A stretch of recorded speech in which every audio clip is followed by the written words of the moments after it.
Hai teman-teman, sekarang saya mau berkeliling ke bagian laboratorium keperawatan di Stikes Santo Borromeus. Kalian penasaran kan seperti apa lab perawatan di sini?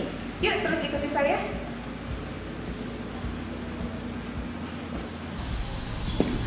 Selamat pagi Bu. Iya, pagi Mbak Dewi.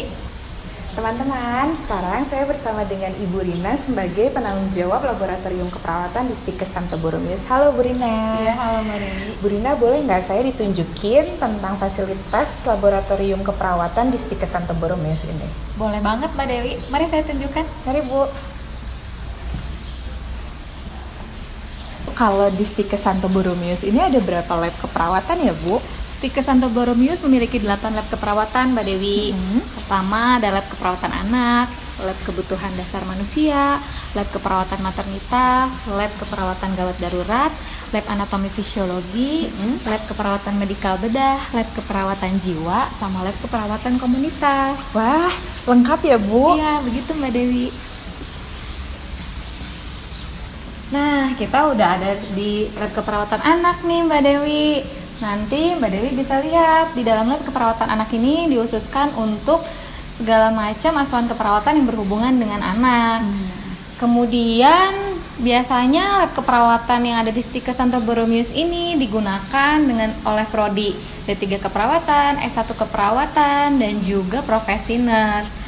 Yang membedakannya adalah sesuai dengan kompetensi keterampilan yang ada. Kompetensinya dibagi dua, ada kompetensi untuk diploma keperawatan dan juga di sarjana keperawatan serta profesi nurse.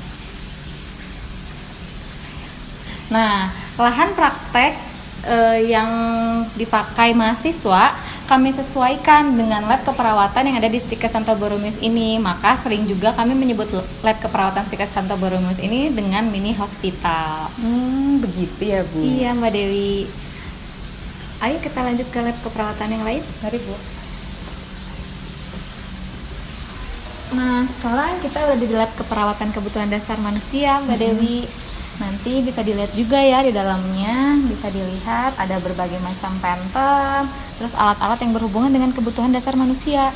Biasanya lab ini digunakan oleh mahasiswa untuk praktek, contohnya memasang infus, terus perawatan dewasa dan lansia, memandikan antar teman, dan lain sebagainya. Gitu ya Bu? Iya Mbak Dewi. Nah Mbak Dewi, kita sekarang udah ada di sebelah kiri ada lab keperawatan maternitas dan di sebelah kanan ada lab keperawatan gawat darurat.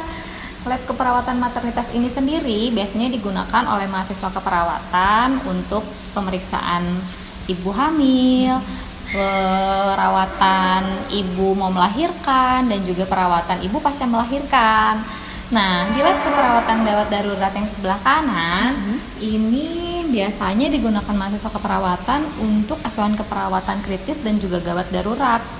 Nah, biasanya kalau misalnya kita udah masuk ke lab keperawatan gawat darurat ini disesuaikan sama yang di rumah sakit ataupun biasanya di bagian instalasi gawat darurat untuk penilaian triase, di mana langkah-langkah untuk menilai korban harus masuk ke jalur kuning, jalur merah, atau jalur hijau. Seperti itu Mbak Dewi. Oh baik Bu.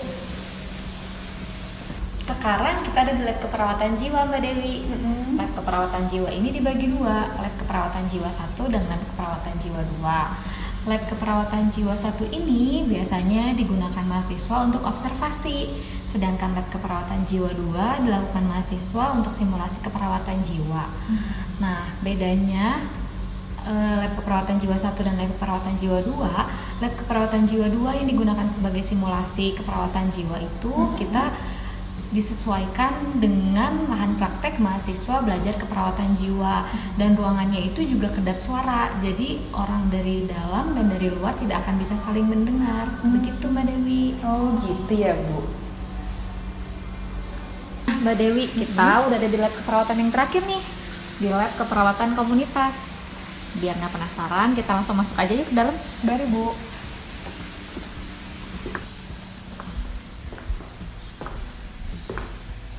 Nah, sekarang kita udah ada di lab keperawatan komunitas nih Mbak Dewi. Bisa dilihat berbagai macam media yang ada di lab keperawatan komunitas ini biasanya digunakan mahasiswa sebagai alat untuk mahasiswa melakukan pelayanan di komunitas maupun masyarakat. sebagai contoh kompetensi keterampilan yang ada di stiker Santo Borromeus ini bisa dibaca dan bisa dilihat ya Mbak Dewi. Contohnya yang pertama ada pelayanan kesehatan primer yang dilakukan di puskesmas, posyandu, dan juga posbindu. Yang kedua melakukan promosi kesehatan. Yang ketiga melakukan terapi komplementer di komunitas dan juga pendidikan kesehatan pada keluarga dengan berbagai penyakit pada berbagai macam sistem yang ada di dalam tubuh manusia. Seperti itu Mbak Dewi. Oh begitu ya Bu. Ya. Banyak sekali ya Bu media-medianya. Ya. Biasanya mahasiswa untuk melakukan penyuluhan ya kita menggunakan alat-alat yang ada, media-media, bahkan alat-alat yang ada di lab keperawatan komunitas ini. Wah, pasti mahasiswanya semakin bersemangat ya dengan melakukan penyuluhan kesehatan. Bu Rina, terima kasih banyak ya. Saya sudah diajak berkeliling untuk melihat fasilitas laboratorium keperawatan di Stikes Santo Borromeus ini. Sama-sama Mbak Dewi. Kalau ada yang kurang jelas nanti bisa ditanyakan kembali kepada saya. Baik, kalau begitu saya melanjutkan untuk berkeliling ya Bu. Iya, boleh Mbak Dewi. Mari Bu. Mari.